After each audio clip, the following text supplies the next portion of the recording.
बिस्मिल्लाहिर्रहमानिर्रहीम अल्लाहुम्मा सल्ली अला मोहम्मद व अला आलि मोहम्मद। नाज़रीन, आप देख रहे हैं लीड न्यूज़ और मैं हूं राव मद्रास। नाज़रीन, वो एक कहावत है कि ओल्ड इज़ गोल्ड।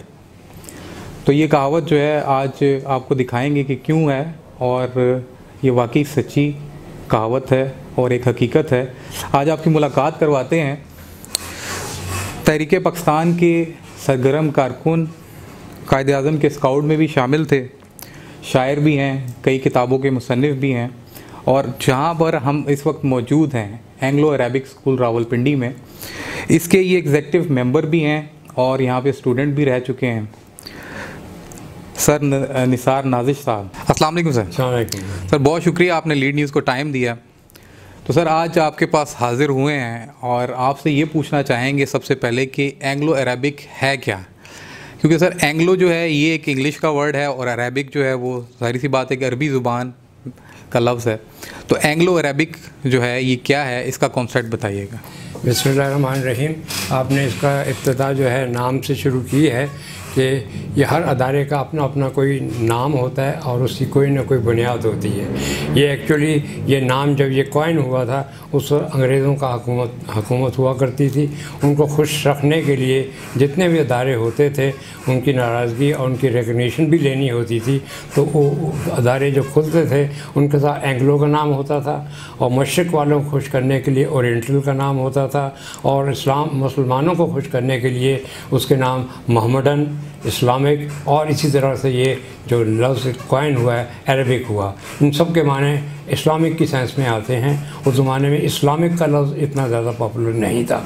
इस तरह इसी बुनियाद पर जैसे इस्लामिक कॉलेज लाहौर था, इस तरह ये बना जामिया मिलिया इस्लामिया, वो इसी की बुनियाद थी। इसी जो एंग्लो अरेबिक के जो बानी थे, प्रिंसिपल थे, वो उसके बानी थे डॉक्टर ज़ाकिर हुसैन, जो बाद में इंडिया के वो प्रेसिडेंट भी बने, और उनके भाई यहाँ मिनिस्टर फॉर इंटीरियर थे, डॉक्टर महमूद हुसैन लियाकत अली के मिनिस्टर में।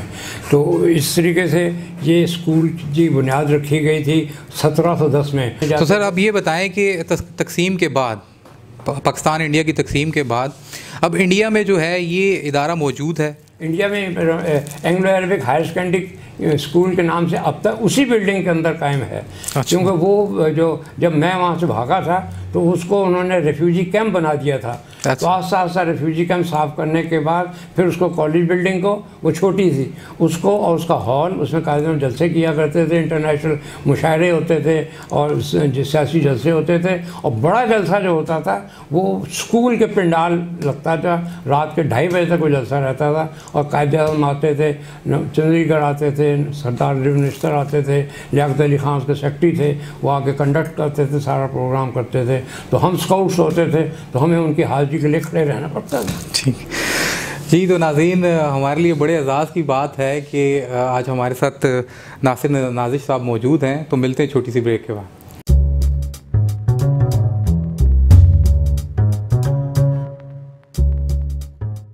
जी, वेलकम बैक नाज़रीन। अच्छा सर, ये तो बात हो गई एंग्लो अरेबिक के हवाले से। थोड़ी सी बात कर लेते हैं पाकिस्तान की जो तहरीक थी, उसमें आप बड़े सरगर्म थे, तो उसकी थोड़ी सी हिस्ट्री बताएं अपनी। उसके बाद जब ये तहरीक, ये आपने इसको सवाल को फिर मुझे पीछे जाना पड़ गया है जी। बाद जब मैं उस वक्त मेरे ख्याल 6ठी या 8वीं जमात तक मैं वहाँ पढ़ रहा हूँ स्कूल के अंदर। उससे पहले एक प्राइमरी स्कूल में मैं पढ़ता था। मैंने वहाँ से प्राइमरी पास किया, 5वीं में फिर हाई स्कूल में आके दाखिला लिया, और फिर 8वीं जमात पास करके मैं यहाँ पर आया। तो सारी तहरीक जो थी वो इंडिया के कैपिटल था, और मुस्लिम लीग जो थी वो हेडक्वार्टर था। मुस्लिम लीग दिल्ली जो था, उसकी वजह से तमाम जलसे दिल्ली में होते थे। तो मुसलमानों के लिए सबसे महफूज जगह जो थी और बहुत बड़ी जगह थी, वो एंग्लो अरेबिक स्कूल को समझा जाता था। और सेक्रेटरी साहब उनके एतमाद के ट्रस्ट के वो ये थे नवाबजादा लियाकत अली खान।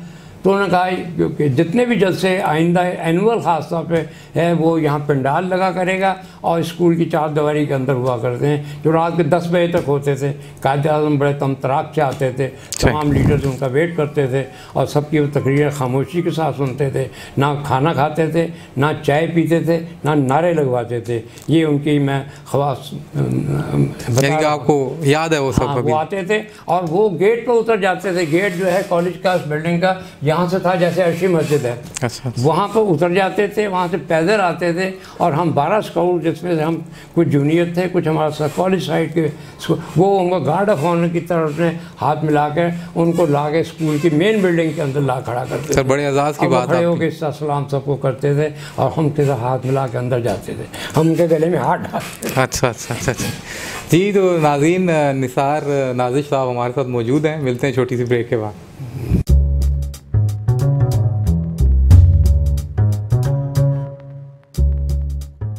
जी, तो वेलकम बैक नाज़रीन। अच्छा सर, ये बताइएगा कि कोई ऐसा वाक़या कोई आपको जो याद हो कायद आज़म साहब के वक्त का। अच्छा, उस वजह से ये मूवमेंट बहुत तेज़ थी। अभी हम तो बच्चे थे, हमें इतना भी नहीं पता, लेकिन बाद में पता लगना शुरू हो गया लोगों से, अखबारात से, रेडियो पर ऐलान होता था, किसी घर में होता था, किसी में नहीं होता था कि पाकिस्तान की तहरीक भी कोई चीज़ है। अच्छा। हमें एहसास हो गया था कि ये भी है। और हम झंडियाँ लेकर, कौंसल चैम्बर कहलाता जो उनका पार्लियामेंट कहलाती है, हम हमारे स्कूल से सीधी सड़क पार्लियामेंट हाउस जाती, जैसे कॉन्स्टिट्यूशन एवेन्यू है यहाँ पर, सीधी जाती 2 रोज़ सड़क थी। तो हमको हमारे सीनियर स्टूडेंट मुसलमान धकेल के ले जाते थे, हाथ में झंडियाँ थे, मुस्लिम लीग की झंडियाँ थी। यही झंडा था जिस पर आपने वाइट पट्टी लगा दी, वो झंडा था। यहाँ पर हमारे टोपियाँ पहना देते थे, घर में झंडियाँ देते थे हाथों में, और वो लहराते हुए लेके रहेंगे पाकिस्तान, बढ़ के रहेगा हिंदुस्तान। और हम पर जो है वहाँ जाकर लाठी चार्ज होता था। अच्छा। हम लाठी मैंने लाठियाँ कहीं खाई हैं, लाठी का निशान मेरे टखने पर अब तक है। अच्छा सर, 6 साल की बन गया था। सही। वो हमें वो औकनलक का जो वहाँ का CNC था, हाँ। उसका लॉन था, उसमें इतनी सिक्योरिटी नहीं होती थी, हमें वहाँ जाके पनाह लेनी पड़ती थी। वो हमें पानी की बोतलें ला के जग देते थे, ये बच्चे हैं इनको पानी पिलाएं। गले में हमारे बस्ते होते थे, हाथ में टिफ़िन पकड़े होते थे, एक हाथ में झंडी होती थी। वहाँ से शाम को हम भागते थे और पार्लियामेंट का सेशन हो रहा होता था। उस ज़माने एक बनी थी इंटरिम हुकूमत, जिसके अंदर लियाकत अली खान भी थे, नेहरू साहब भी थे, और राजा गजनफर अली, I.A. चंद्रिका मुख्तलिफ उहदों पे थे, और कुछ हिंदू लीडर थे, राजा गोपालाचारी, राजेंद्र प्रसाद मंडल, इस टाइप के लोग आपने नाम हिस्ट्री में। सर, जैसे आपने बताया अभी इंटरव्यू में कि आपने देखा है कायद आज़म साहब को, तो कभी ऐसा हुआ कि आप उनसे मिल सके हों, हाथ मिलाया हो आपने? हमारे पास वो आते, हर जलसे में आते थे, हमें उनको वेलकम करना पड़ता था। अच्छा। मैंने उनके गले में हाथ डाले में। अच्छा। वो उनका कद लंबा था, हम छोटे थे, मैं इतना सा बच्चा था। सही। कब कहलाता था, कब शेर के बच्चे को कब कहते? बिल्कुल बिल्कुल। तो वो हाथ से वो हाथ पकड़ लेते थे और फातिमा जिन्ना को पकड़ा देते थे। मेरा हाथ ही नहीं वहाँ तक पहुँचता था, क्योंकि मैं सबसे यंगेस्ट था, मुझको एजाज़ हासिल होता था। वो हमारे साथ अंदर जाते थे, फिर हम उनको लीडर से जहाँ बैठे हुए थे उनके आगे से गुजार कर पिंडाल में जो डैश बना हुआ था उसके ऊपर जाके उनको बिठाया। सर, वो आपसे ऑफ कैमरा रिकॉर्ड बात हो रही थी कि आपने कहा कि मैंने हाथ मिलाया और फिर घर जाके हाथ धोया नहीं, तो मेरे नाजरीन को, लीड न्यूज़ के नाजरीन को वो वाक़या बताइएगा ज़रा। ये भी एक वाक़या था जो इससे पहले आपको ये बता चुके हैं कि हाथ मिला, हमें बड़ा शौक़ था, सब उनसे बढ़ के हाथ मिलाते थे।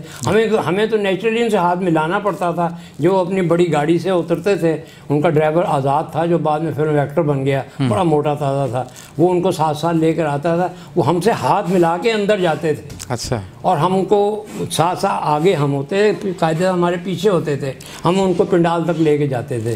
फिर वो तकरीर करते थे, हम इर्द गिर्द कोई से वॉलंटियर कहलाते थे, किसी ने पानी मांगना है, किसी को चिट पहुँचानी है, किसी ने सीट दिलवानी है, कोई लीडर लेट आया है उसको वहाँ बैठ, वॉलंटियर जो होते हैं यूनिफॉर्म हमारे, वो नीकरें पहनी हुई होती, सर्दी का मौसम नीकर और वो स्कार्फ होता है। सर, मैं वो फिर हाथ धोने वाली बात आपसे पूछना चाहूँगा कि वो होता है। 2:30 बजे थे, तो जब मैं घर पहुँचा है तो टीचर की ड्यूटी लगी थी कि इन बच्चों को टांगे के अंदर घरों में अंदर छोड़ के आए। मैं नई दिल्ली में रहता था, क्योंकि स्कूल उसके बॉर्डर पर था, वहाँ से कुछ 2-1 मील का फासला होगा। वो टीचर ने हमारे उस साइड के बच्चों को टांगे में लादा और हमें घरों में पहुँचा दिया कि जाकर 2:30 मुझे अभी तक याद है। और बड़ी सख्त थी, जनवरी का महीना था, बड़ी सर्दी थी उस वक्त। जब वहाँ पहुँचे हों तो माँ मेरी बैठी वेट कर रही थी। हमको खाने वाने तो वहाँ नहीं मिलते थे, चाय भी नहीं मिलती, चाय का भी रिवाज नहीं था, पानी वानी ऐसे पी लेते थे।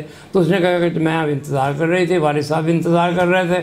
वालिद साहब मेरे पढ़े लिखे आदमी थे, पुराने MA इकोनॉमिक्स थे। उन्होंने कहा बेटा चाय पियो आके, मैं भी आप खाना नहीं खाया कि तुम इतनी देर से पहाड़ों से चलते आ रहे होगे, तो ये आके ये खाना खाओ।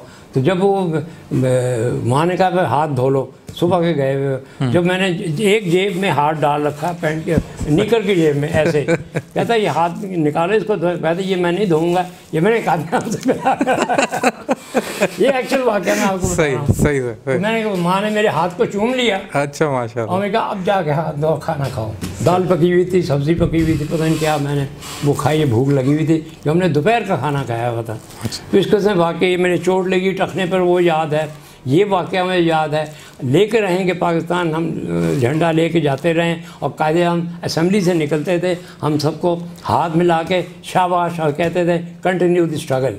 माशाल्लाह। ये वो कह के जाते थे, आवाज़ हमारे पास उनकी आती थी और कह के अपनी गाड़ी में चले जाते। उसमें गांधी भी होता था, उसमें नेहरू भी होता था, इकट्ठे ही आते थे। अच्छा। और साथ ही साथ मैं इसका नेहरू का जिक्र कर रहा हूँ, गांधी का जिक्र कर रहा हूँ। 2-3 वाक़यात मैं आपको बता दूँ। हम चंद लड़कों ने तय किया हम गांधी साहब से मिलें। अच्छा। गांधी साहब जो हैं वहाँ एक भंगी कॉलोनी कहलाती थी, स्वीपर सी कॉलोनी, कच्ची, वो झोंपड़ी होती थी। उसमें एक झोंपड़ी इन्होंने अपने लिए अलॉट की हुई थी।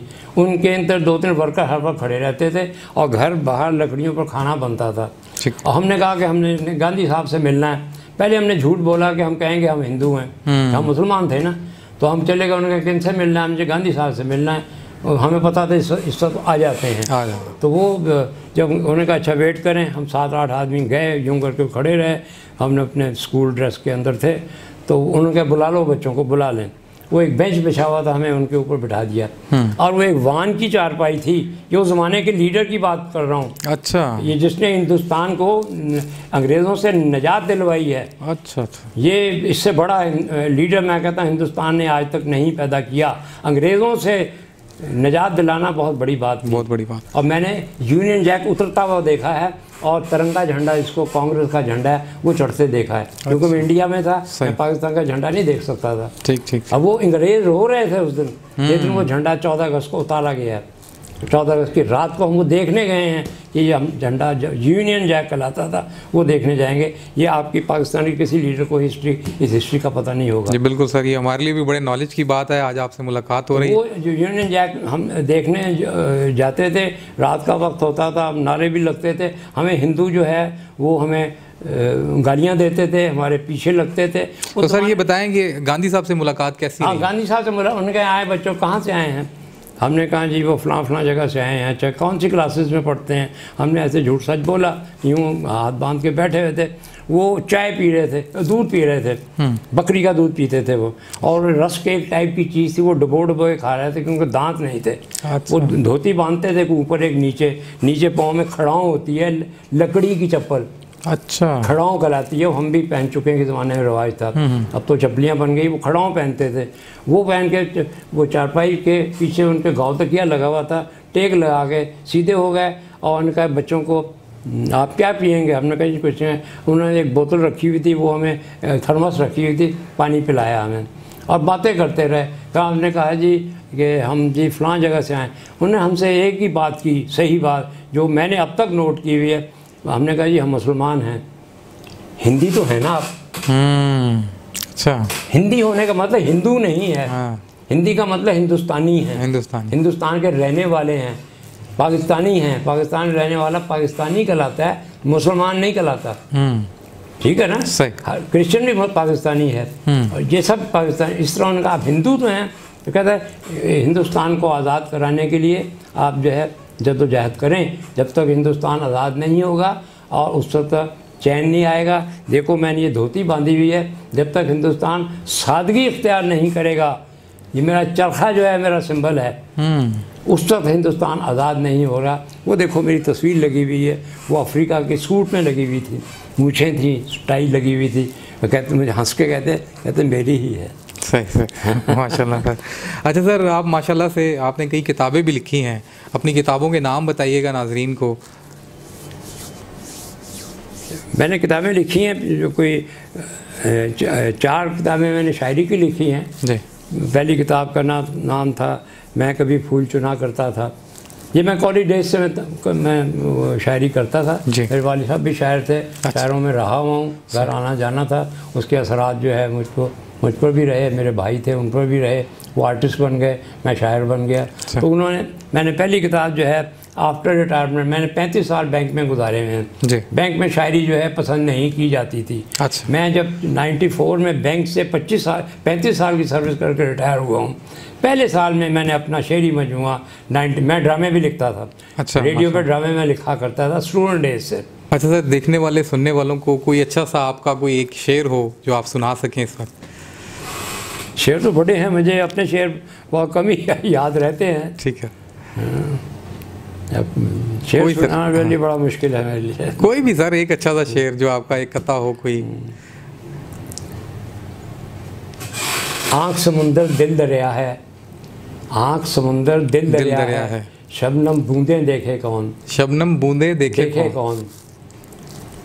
इस आँख समुंदर दिल दरिया है, शबनम बूंदें देखे कौन, सैले गम में तेरी भीगी भीगी आंखें देखे कौन। माशाल्लाह सर। चारों जानिब घोर अंधेरा, चारों जानिब घोर अंधेरा, तेज़ हवाएं और तूफ़ान, इस अंधेरे में तेरी काली जुल्फ़ें देखे कौन।